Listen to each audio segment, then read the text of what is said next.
Hello everyone. The course name is Banking Regulation and Operations. The unit is Principles of Bank Lending, and the topic that I'll be covering through this presentation is the letter of credit. So what do you understand by a letter of credit?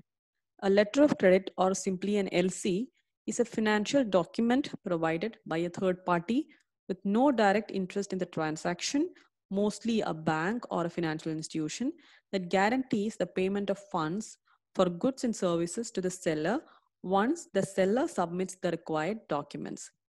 A letter of credit has three important elements: the beneficiary or the seller, who is the recipient of the LC, the buyer or applicant who buys the goods or services, and the issuing bank that issues the LC on the buyer's request. At times, there is an involvement of another bank as an advising bank that advises the beneficiary.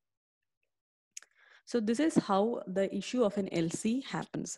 Suppose there is an importer, okay, who is situated in India, and there is an exporter who is exporting the goods from this importer in India, and he is based in US, right? So when the importer is no importing the goods from the exporter in US, obviously he needs to make the payment, right? In that case, suppose the importer doesn't want to make a payment or does not have the financial capability to paying the payment to the exporter as on that particular date, then he can always approach his bank where he's having an account to issue an LC on his behalf, right?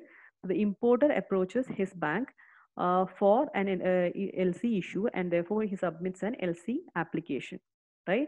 So before this, these two people would already have entered into a sales contract when they enter into a terms and conditions of buying or selling, right? So sales contract is also already done here. Now the importer approaches his issuing bank for an LC facility by submitting an LC application. And once the issuing bank receives the LC application and it is satisfied with the credit worthiness of this client, then the next process that issuing bank does is to issue the letter of credit. Okay, so this is something, an advising bank is someone who is not always present in a letter of credit process. Sometimes an advising bank might be there.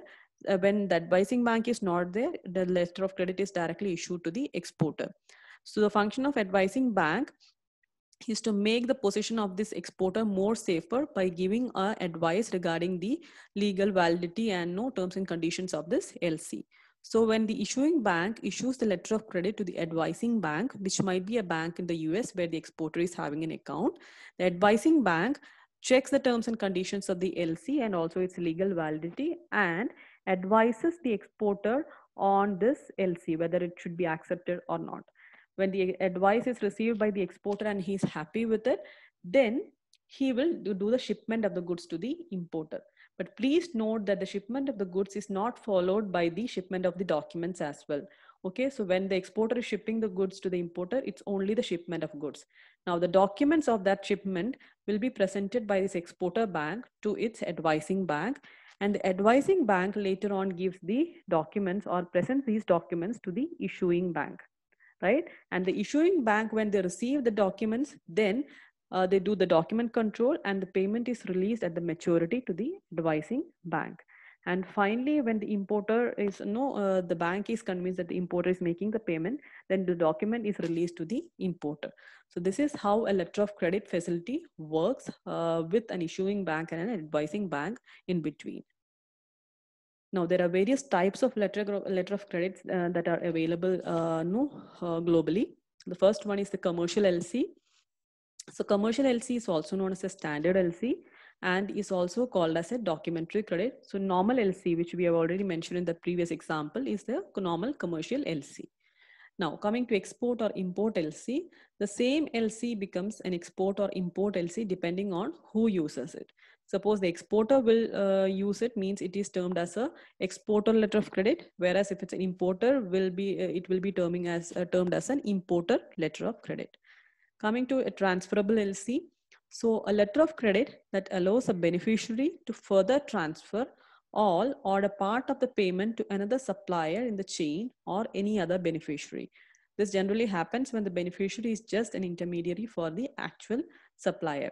Such LC allows the beneficiary to provide its documents but transfer the money further.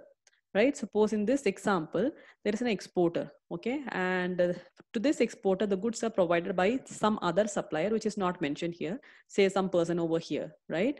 So suppose the exporter has got the right to transfer this LC to the supplier who is actual supplier of the goods, then that becomes a transferable LC. Whereas a non-transferable or untransferable LC is something where it does not allow the transfer of money to any third parties. So the beneficiary is only the recipient of the money, and he cannot further use the letter of credit to make payment to someone else. So these are the various types of letter of credit. In addition to that, we have many other types, which is revocable LC and irrevocable LC. So a revocable LC is an LC that issuing bank or the buyer can alter any time without any notification to the seller or the beneficiary, right? Such types of LCs are not used frequently as the beneficiary is not provided any protection. Okay, so it means that the issuing bank, before the LC reaches the final exporter, the issuing bank can make any changes to the terms and conditions of the LC. So it does not give a protection to the exporter, and that is why exporters normally don't prefer a revocable LC. Whereas in case of irrevocable LC, as the name itself suggests, an LC that does not allow the issuing bank to make any changes without the approval of all the parties. So this is more safer for the exporter when compared to the irrevocable LC. Now, coming to the next type of letter of credit, which is a standby LC. So LC that assures the payment if the buyer does not pay.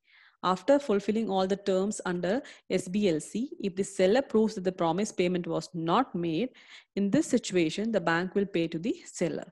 In a nutshell, it does not facilitate a transaction, but guarantees the payment. It is quite similar to a bank guarantee. So it works as a LC only, but the features look more similar to that of a bank guarantee, where the issuing bank need not make the payment, but it will make the payment only when the importer is not able to make the payment. Coming to the next type, confirmed LC. So it is an LC in which the seller or exporter acquires the guarantee of payment from a confirming bank, which is also called the second bank. This is primarily to avoid the risk of non-payment from the first bank, right? And next type of letter of credit is unconfirmed LC. LC that is assured only by the issuing bank and does not need a guarantee from the second bank. Mostly the letters of credit are an unconfirmed LC.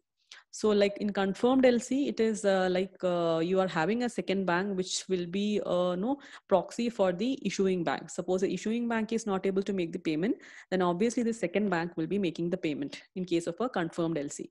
So in unconfirmed LC, there will not be something called a second bank. It will only be an issuing bank.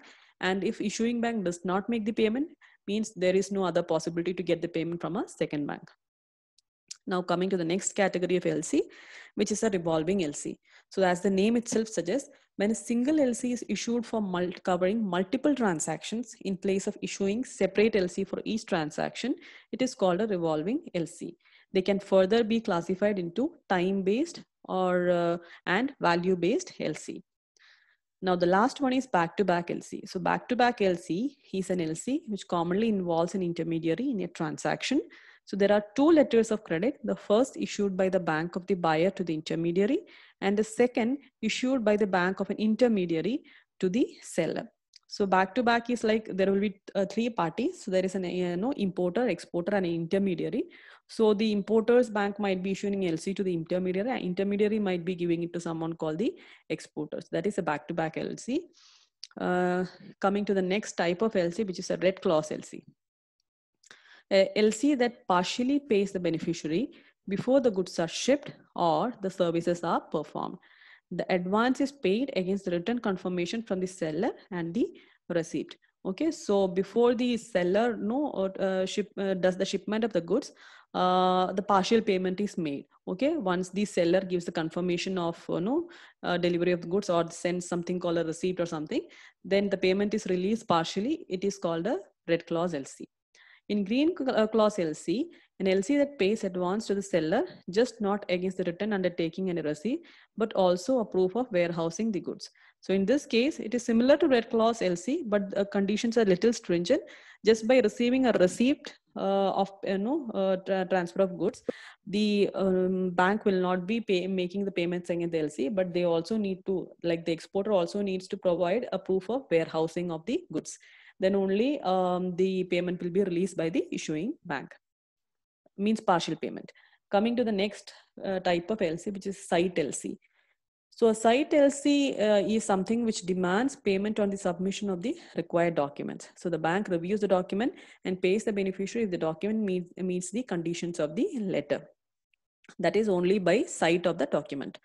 Coming to the next one, which is deferred payment LC, an LC that ensures payment after a certain period. That is, as soon as the shipment and the document reaches the issuing bank, the bank need not have to make the payment at that very moment. It might be making the payment, say, after a period of 2 months or something. So in that case, it is a deferred payment situation. So that is why that LC is known as a deferred payment LC. So the bank may review the documents early, but the payment to the beneficiary is made after the agreed to time passes. It is also known as a usance LC. Now, last one is the direct pay LC, a letter of credit where the issuing bank directly pays the beneficiary and then asks the buyer to repay the amount. So the beneficiary may not interact with the buyer in this case. So these are the various types of LC that is available globally. And towards the last, we will be discussing about the various types of documents which is required for getting a letter of credit from a bank. First one is a commercial invoice, which is the list of merchandise. Second one is the bill of lading, that is a document evidencing receipt of goods for shipment issued by a freight carrier. The third one is a warranty of title given by the seller to buyer stating that the title of the goods is rightful and good. And last one is a letter of indemnity to make good the loss of the purchaser under certain circumstances. So this is the process of letter of credit and the various documentation and the types of letter of credit, everything that is available. So I just hope this gives a good idea about the concept of letter of credit, the various types of letter of credit, and what are the documentation required, and also about the process, how letter of credit process works in. Thank you so much for watching.